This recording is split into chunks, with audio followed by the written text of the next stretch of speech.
All right, Dr. Rosario, let's kick this off.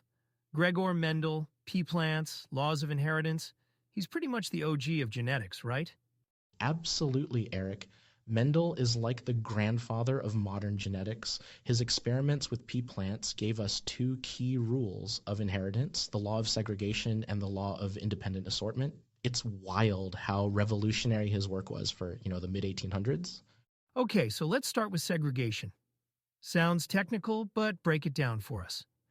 What's Mendel really saying here? Sure. So the law of segregation says that every organism inherits two alleles for each trait, one from each parent, and during reproduction, those alleles separate. It's like drawing cards from a shuffled deck. Each gamete or reproductive cell gets just one allele for a given trait. Huh, it's like a biological lottery. Exactly. And Mendel figured all this out through those simple yet genius experiments with pea plants. Eric, imagine crossing a purebred purple flowered plant with a white flowered one. In the first generation, all the offspring were purple. Wait, so he didn't get any white flowers at all? Wasn't he expecting a mix? Well, yeah, but that's where dominance kicked in. Purple is dominant, so the white disappears in the first generation. But then in the next generation, which he called F2, boom, a 3-to-1 ratio. 3 purple flowered plants for every one white. That's what the law of segregation explains.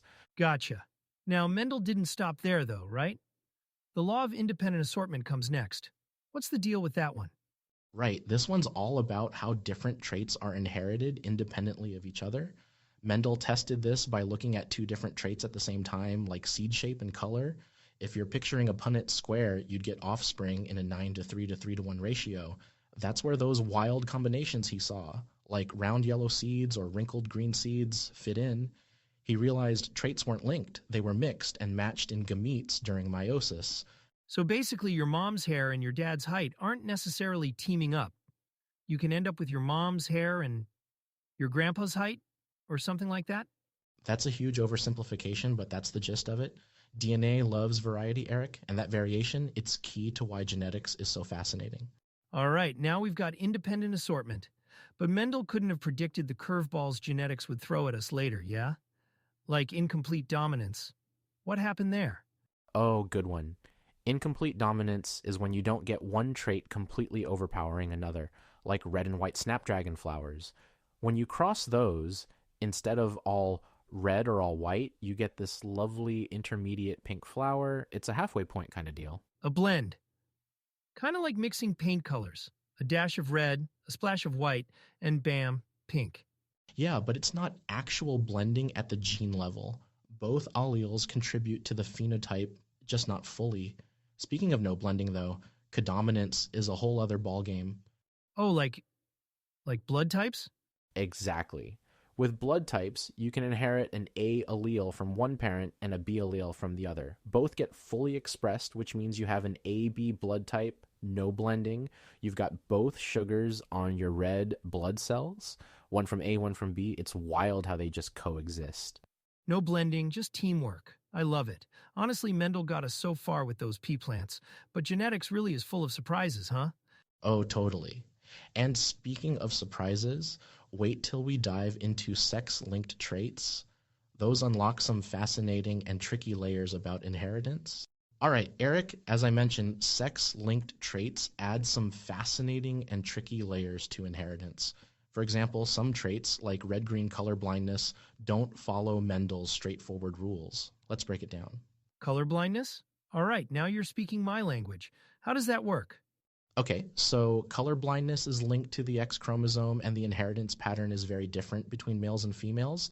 You see, males only get one X chromosome, right? So if that X has the gene variant for color blindness, boom, they're colorblind. No backup copy. But for females, they've got two X chromosomes. So even if one has the colorblind gene, they've still got a chance the other one doesn't? Exactly. The dominant X can mask the recessive one. That's why it's much rarer for females to actually be colorblind. What's even more fascinating, though, is the biology behind it. For males, Having just one copy makes their phenotype homozygous for this trait. It's like they're running on a single blueprint. Man, the genetics really make you appreciate how these tiny differences create such drastic outcomes. So, where does linkage fit into all of this? Linkage. Now we're getting into the fun stuff. So, genes located close together on the same chromosome are often inherited together. They're linked. But here's the twist. During meiosis, those chromosomes can swap segments in a process called crossing over. Crossing over, it's like genetic remixing, right? Exactly. Those regions swap and create new combinations of traits that weren't present in the parents. This is why you might inherit your mom's eye color but your dad's hair texture, even if those genes share the same chromosome. They got shuffled. It's incredible. Wait, but this has to make gene mapping a pain in the neck, right? Actually, no, it's because of the small chance of crossing over and making recombinant types that we could even map genes in the first place. Scientists can track recombination rates to estimate distances between genes on a chromosome. It's like playing a puzzle game with genetic pieces. As a bonus, the farther apart two genes are, the more likely they'll get separated by crossing over. That's how we've built entire linkage maps to understand how traits get passed down. So every time there's recombination, it's shifting the odds just a little bit. That's so wild. Right? It's like nature found a way to keep things interesting and random enough to ensure diversity, but you know who really helped pave the way for all our genetic understanding? Oh, let me guess. Rosalind Franklin? Nailed it. Franklin's X-ray diffraction images gave Watson and Crick the crucial insight they needed to describe DNA's double helix structure. Without her data, their model might have been a total flop. And the tools we use today in gene mapping and studying linkage, all rooted in understanding DNA's physical structure thanks to her contributions. Man, it's kind of maddening she didn't get more recognition in her lifetime. Like, imagine how much more we'd be celebrating her today if the Nobel Prize rules hadn't barred posthumous awards. Totally. She and so many others laid the foundation that lets us dig into these complexities today. Okay, Eric, ready for a dive into recessive genetic disorders? It's about to get intricate. All right, Dr. Rosario, I'm ready for this. Recessive genetic disorders like cystic fibrosis and sickle cell anemia, how do they work, and why do they stick around in populations? Great starting point, Eric. So these are disorders caused by mutations in a single gene, and to have the condition, you need to inherit two copies of the faulty gene, one from each parent. Let's start with cystic fibrosis. You've probably heard it being linked to thick mucus buildup, right? Yeah, but why does that even happen? It's all about the CFTR gene. It codes for this protein that regulates chloride ion channels in cells. When the gene's defective, those channels stop working properly. Mucus in the lungs and digestive system becomes thick and sticky because the chloride ions and the water that follows them aren't being transported as they should. So without that movement, the mucus just piles up? Exactly. And that creates the perfect storm for infections and lung damage. It's a tough diagnosis, but advances in treatments like gene therapies are giving patients a fighting chance. Man, that's heavy.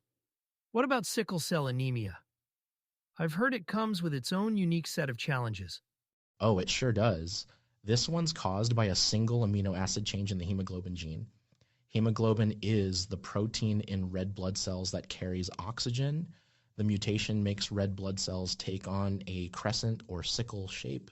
These cells don't flow smoothly through blood vessels and can clump together, causing blockages and painful crises. And I guess those blockages starve tissues of oxygen? Exactly. It's a domino effect. Fatigue, organ damage, high risk of infection. But here's the kicker. If you're a carrier, meaning you have one normal hemoglobin gene and one mutated, you're actually at an advantage in malaria endemic regions. Wait, what? A genetic disorder becomes an advantage? Crazy, right? But true. The malaria parasite struggles to thrive inside those abnormal red blood cells. It's a classic case of what we call heterozygote advantage. Evolution in action, Eric? That is wild. Nature really finds a way to keep things balanced? Maybe ironic? Definitely ironic. But let's pivot to dominant genetic disorders for a moment. Disorders like achondroplasia, the most common form of dwarfism, are caused by a single copy of a mutated gene. In this case, instead of promoting growth, it actually inhibits it, which explains the characteristic shorter stature. And it takes just one copy of that gene to see the effects. So it's not something that can be masked? Exactly. Huntington's disease works similarly but hits the nervous system. It's caused by a repeat expansion in a gene on chromosome 4. If the number of repeats exceeds a certain threshold, you start to see neurological symptoms, progressive loss of coordination, cognitive decline, and so on. That sounds devastating. And it's hereditary? Yep, very much so. What makes it particularly tough is that symptoms usually show up in midlife, long after someone might have had children and passed on the gene. It's a stark reminder of how genetics can be both fascinating and heart-wrenching. No kidding. These conditions, both recessive and dominant, show us how thin the line is between advantage and adversity, don't they? Absolutely, Eric. Genetics is messy, but it's also beautiful in its complexity. Every discovery makes us appreciate life's intricacy a little more. I mean, isn't it wild to think that something as small as a single nucleotide or even one amino acid can have such profound effects? It blows my mind every time. Honestly, Dr. Rosario, this has been eye-opening. Thanks for walking us through all of this. Always happy to share the wonders of biology. And that's all for today, folks. Stay curious, be kind, and we'll catch you next week for more biology geekery. Take care, everyone. And hey, don't forget to take an extra minute to appreciate the brilliance of your own DNA. See you next time.